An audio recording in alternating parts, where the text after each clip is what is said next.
एटा में दबंगों की दबंगई थमने का नाम नहीं ले रही। थाना शकरौली में एक भारतीय नौसेना के सैनिक की जमीन पर गांव के ही दबंगों ने अवैध तरीके से कब्जा कर लिया। इस सैनिक का आरोप है कि उसकी कहीं पर भी कोई सुनवाई नहीं हो रही। इसी से परेशान होकर अब वो कलेक्ट्रेट पर धरने पर बैठ गए। हालांकि धरना प्रदर्शन पर सदर विधायक विपिन वर्मा इस जवान से मुलाकात करने पहुंचे और मदद का भरोसा दिया।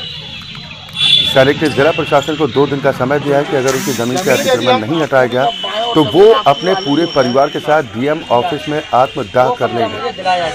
एसडीएम साहब के सामने भी कहा था मैंने। एटा से ये खबर आपको बता रहे हैं जहां पर दबंगों की दबंगई का आलम किस कदर है। एक सैनिक की जमीन पर अवैध तरीके से कब्जा कर लिया जाता है। बेहद हैरानी की बात यह है कि तमाम बार शिकायतों के बावजूद इस जवान की कहीं पर कोई फरियाद नहीं सुनी जा रही।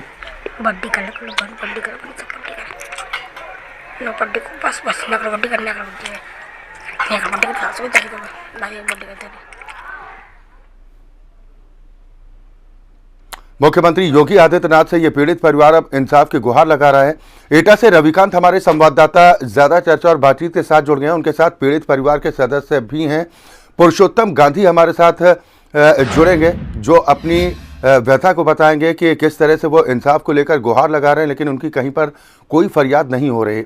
रविकांत, जो आरोप लगाए जा रहे हैं जवान की तरफ से, इनके परिवार की तरफ से, सुनवाई अधिकारी क्यों नहीं कर रहे हैं? जी मैं आपको बता दूं, अच्छा जी, ये परिवार के पास एसडीएम डीएम और कई लोगों के पास जा चुके हैं। कल तो सदर विधायक जी भी आए थे, उनको आश्वासन भी दिया कि उनसे कि आप जो भी है उनको मामले में सुनवाई करेंगे। पर हम इनसे पीड़ित से जानते हैं कि इनसे क्या है पूरा मामला, क्या है पूरी बातें। जी क्या नाम है आपका? मेरा नाम पुरुषोत्तम गांधी है और मैं भारतीय नौसेना में इलेक्ट्रीशियन पद पर कार्यरत हूँ एजेंट में। जिन लोगों ने दबंग लोगों ने, गांव के ही दबंग लोग हैं जिन्होंने कब्जा किया है और लॉकडाउन के दौरान कब्जा किया है। उस समय पे मैं परिवार के साथ मुंबई में ड्यूटी पे था और उसके बाद मैं जब भी यहाँ पे आया हूँ, मैं आया हूँ यहाँ पे एसडीएम साहब के पास गया हूँ। मैं 11 दिसंबर को गया हूँ। मैं 11 दिसंबर से एसडीएम साहब के चक्कर काट रहा हूँ जलेसर, और तहसीलदार राकेश त्यागी हैं इनके पास। फिर उसके बाद इन्होंने नहीं सुनी मेरी, फिर डीएम साहब के पास में आया। जब जाकर मेरी पैमाइश भी हुई है तो उसमें गलत पैमाइश की गई। लेकिन फिर जब डीएम साहब ने संज्ञान लिया इस मैटर में, जब हम धरने पर बैठ गए 2 तारीख से 9 बजे से 2 तारीख से 9 बजे से हम धरने पर बैठे हुए हैं, तब डीएम साहब ने संज्ञान लिया और उन्होंने ये जांच कराकर एक टीम गठित की। उसमें एसडीएम और एसओ सकरौली मौके पर गए, 6-2 में गए हैं। डीएम साहब ने बोला था कि हम 2 दिन के अंदर इसमें जो सेना का कर्मचारी है इसकी हम जमीन खाली कराएंगे, लेकिन अभी तक पैमाइश हुई है, पैमाइश संतोषजनक पूर्वक हुई है पैमाइश, लेकिन कब्जा नहीं दिलाया गया है और ना ही जो दबंग लोग हैं उनके खिलाफ अभी कोई कार्रवाई की गई है। दबंग लोग जान से मारने की धमकियां दे रहे हैं खुलेआम, लेकिन उनके पास अभी तक उनके खिलाफ कोई कार्रवाई अभी तक नहीं की गई है। जिस तरह से दबंग आपके यहाँ एसडीएम वगैरह जो दबंग के लोग हैं जो आपको धमकी भी दे रहे हैं, इसमें प्रशासन कोई सुनवाई नहीं कर रहा। प्रशासन विपक्ष पार्टी से मिला हुआ है साहब, और वो इस मामले को गंभीरता से नहीं ले रहा है।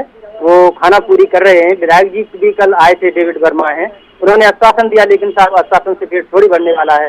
मुझे आज 7 दिन हो गए धरने पे। बिल्कुल रविकांत, जिस तरह से ये पीड़ित परिवार आरोप लगा रहे हैं कि उनकी कहीं पर कोई सुनवाई नहीं हो पा रही है, आप जरा इनसे ये पूछिए कि आखिर ये दबंग हैं कौन, उनका रसूख कितना है कि तमाम आश्वासनों के बाद, जिलाधिकारी के निर्देश के बावजूद उनकी समस्या का निदान नहीं हो पा रहा है। कौन है ये दबंग?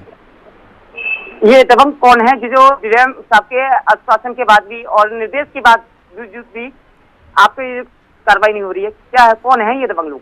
दबंग लोग गांव के ही लोग हैं जिनका नाम है सुल्तान सिंह सन ऑफ भैयापाल सिंह, और Ramesh Chand son of Bhaiyapal Singh, Roshan Pal son of Fateh Singh, और सतवीर सिंह सन ऑफ रामपाल सिंह, और हेत सिंह सन ऑफ रतन सिंह। ये गांव के ही आधे लोग हैं जिन्होंने मेरी जमीन पर कब्जा किया है और अभी तक उनके खिलाफ कोई कार्रवाई नहीं हुई है। अभी तक कोई प्रशासन द्वारा आपकी कोई कार्रवाई नहीं हुई है? कोई कार्रवाई नहीं हुई है साहब। जब तक कब्जा नहीं मिलेगा तब तक हम धरने पर ही बैठे रहेंगे बच्चों के साथ। हमने 2 दिन का डीएम साहब को अल्टीमेटम भी दिया है, उसमें बोला है कि हम डीएम साहब के सामने, कार्यालय के सामने आत्मदाह करेंगे, मैं परिवार के साथ। अगर हमारा काम नहीं होता है तो। अक्षय जी, ये परिवार एक तरह से पीड़ित है और उन्होंने ये भी कहा है कि अगर मेरी 2 दिन के अंदर मेरी अगर जमीन को कब्जा मुक्त नहीं कराएंगे तो मैं आत्मदाह करने से मजबूर हूँ। जी अक्षय,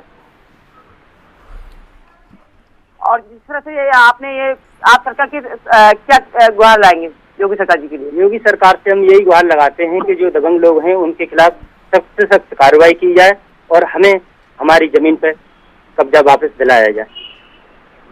और आप क्या संदेश देना चाहते हैं उसे? हम सरकार को यही संदेश देना चाहते हैं कि अगर